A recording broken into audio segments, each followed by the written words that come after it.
Hey guys, welcome back to the Believe You Can Paint channel. Today we're going to talk about airbrushes and specifically why the Sotar 2020 is my airbrush of choice.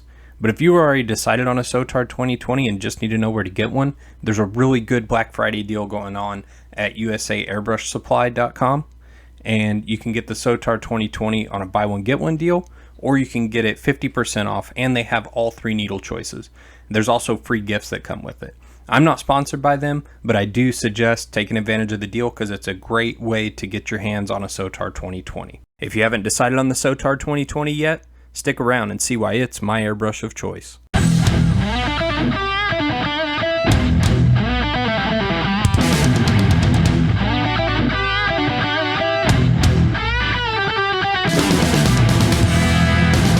Today, I'm going to do a short video, but I think it's a really important video, and I'm going to talk a little bit about airbrushes, just airbrushes themselves. So not necessarily using them, but just my experience with airbrushes.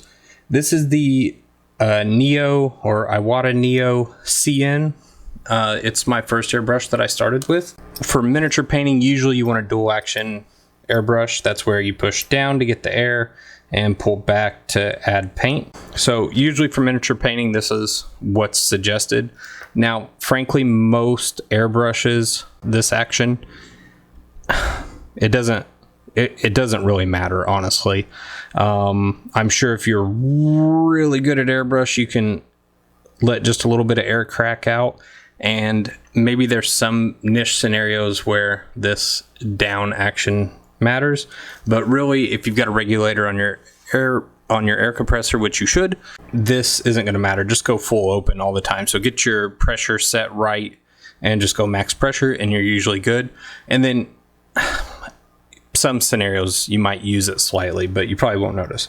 What I really want to focus on for this video is the second action, so pulling back to get your paint. So just real quick, what happens is you pull back on here and our needle goes back. It's not seated forward is why it's not moving, or it could be that this airbrush is gummed up, which I'm going to talk about here in just a minute. Yeah, so you pull back, your needle goes back. There we go, there it's actioning. So your needle goes back, you can see there. Try to get some focus here. So your needle goes back and that allows paint to go down through the gravity flow and out the nozzle. This airbrush is really tempting. I fell for it because I wasn't sure I wanted to get into airbrushing. I knew that if I bought a really cheap one, I'd be disappointed. And so I decided to go what I thought was middle of the road and go for the Iwata Neo.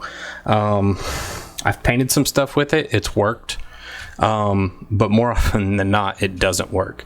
And I'm not an airbrush master, but what I understand is the way that this is built, if you could see that. So it's got a big air port here and it sucks the paint off the needle basically. It creates a vacuum in here and it goes out that hole. Something about the way that's made in this airbrush, it tends to favor putting air in places that it shouldn't be, and creates just a nightmare for painting. And this thing's got a huge hole on the end of it, so you'd think it'd never clog, but it's always clogged with acrylic paint. And I thin it with airbrush flow improver, I thin it with all kinds of stuff, and it's clogged. Even thinned ink, it clogs. And so something about it, one, it dries paint, which is a problem. You know, if you get paint dried around this needle, then things can't pass through and you got to clear the clumps. And two, it just sends air everywhere inside there. So the valves aren't real great and the seats aren't real great.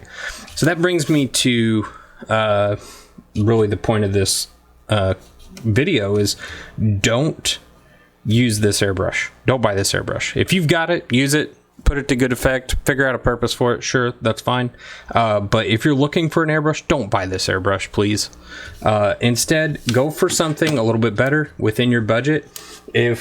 So these are like 40 bucks, I think. And so if you're patient, you can get something much better in your budget. And that's what I'm going to show you next. You guys have seen it a bunch on this channel. This is the nice leather case it comes in, though it usually just lives in my paint airbrush holder.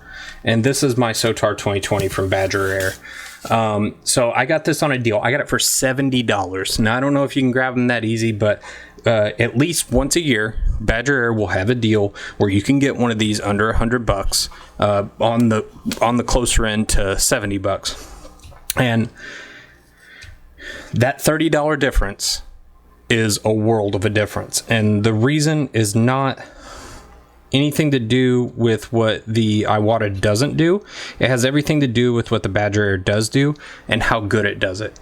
And so this is my particular option for my airbrushing. Now, I haven't used a lot of other airbrushes. I don't want to say it's better than other airbrushes.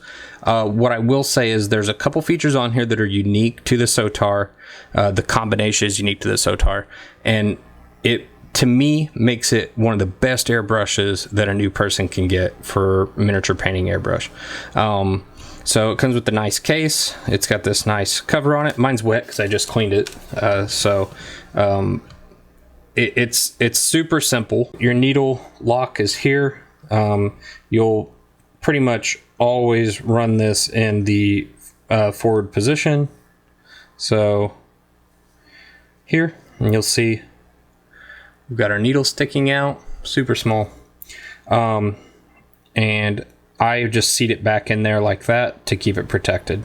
That way it doesn't get bumped on anything. Okay, it's dual action, just like the other airbrush that I was showing. And it's gravity fed, so far nothing different than the Neo, right? Dual action, gravity fed, runs on air, needle adjustment, whatever. Where it starts to get different is under this little acorn nut. I don't know what it's actually called, but I call it an acorn nut. All right, so we pull it off here, and you can see there's multiple ports for air to pass through, and they pass through evenly. So it doesn't create a chamber where pressure builds up and then escapes. So to me, the way the Iwata is made, you'll have uneven air pressure coming out. This, you have even air pressure and lots of small ports. Again, not that different. But those changes of how this is built, one, it's multiple pieces. Two, the way the air chamber is built in there. And three, just the quality of the seals. It makes it where the Sotar is much, much better at spraying paint. And it's not even rated for acrylic model paint. So it's not even one that Badger suggests. So maybe some of their other airbrushes would blow it even better. That's entirely possible. Now, you could get the needle kit to upgrade this. So you can go to a bigger needle and blow thicker paints, such as acrylic, maybe acrylic air model paint right out of the bottle. I don't know. I'd like to get one of those and try it out. So I got the idea for this episode from Scott the Miniac. He did a review, and his review was on a few different airbrushes. He did a showdown. The Sotar 2020 was in it. That's the airbrush that he used, at least early on, quite a bit. I think the Eclipse won that, but he said something in that video that he kind of glossed over, and it is, to me, the most important thing about this airbrush, and the reason I say this should be your first airbrush, and that is this needle adjustment right here. So what this little guy does is it adjusts how far your throw is. So let me back it all the way out. So you can see here where our needle is that far back, right? And now we're gonna adjust this up, and you can see as I tighten it down, it shortens the amount of paint I can let into the chamber. So one of your biggest issues with an airbrush like the Neo is gonna be you go to airbrush and you're new, and so you don't have a feel that little adjustment is what you need every time. A lot of times that's how much you need to pull it. And if you look at how small that is compared to how big my fat finger is, that's going to be really hard to do consistently. And so if you get a little more, if you're right on the fine line of your air pressure and your paint thickness, you might have splattering, misting, it may blow paint everywhere, you may create a huge mess. And so this is the hardest thing to learn with the airbrush, aside from settings. Settings are pretty difficult too, can be. But for me, like actual operation, this is the hardest thing, is to consistently get that pull. You know, it's a dexterity thing for something that you don't do. I mean, what do you have in your life that you've been practicing this motion with? Don't answer that. So what we're doing is we're eliminating that factor. If I need to crack it that much, I can do it every time, and I'll never overspray. So to me, this right here is the reason why this Sotar 2020 is the best airbrush. There's probably other airbrushes that have this, but in this price range with this quality, especially if you're a US buyer, this airbrush, I don't see how it could be rivaled. Plus with 3 needle options, that gives you the option to use all different types of paint. And so honestly, this is what I would buy. This is what I would buy. I can't say it's the best. I'm sure Badger, H&S, Iwata, they all make really high-end airbrushes, and I'm sure those airbrushes work great. But for utility, I think that this airbrush is unrivaled from what I've seen. And even within the Badger line, it's kind of unrivaled, because they've had a couple sales like buy 2 get 1 free and some other things like that, where I've looked at getting other airbrushes. And frankly, to me, I'm much more interested in buying the other needle sets than I am buying more airbrushes, or maybe even just buying a second Sotar 2020 with the larger needle set. That's an option too. Because I do think the only challenge that I hit with this is clogging. And the reason I hit clogging issues is because this needle's so fine, my paint has to be mixed very, very accurately, and it took a long time to figure out what that was. And I ride the edge between too much airbrush flow improver and too much paint. And so I think with a bigger needle, that would eliminate that problem.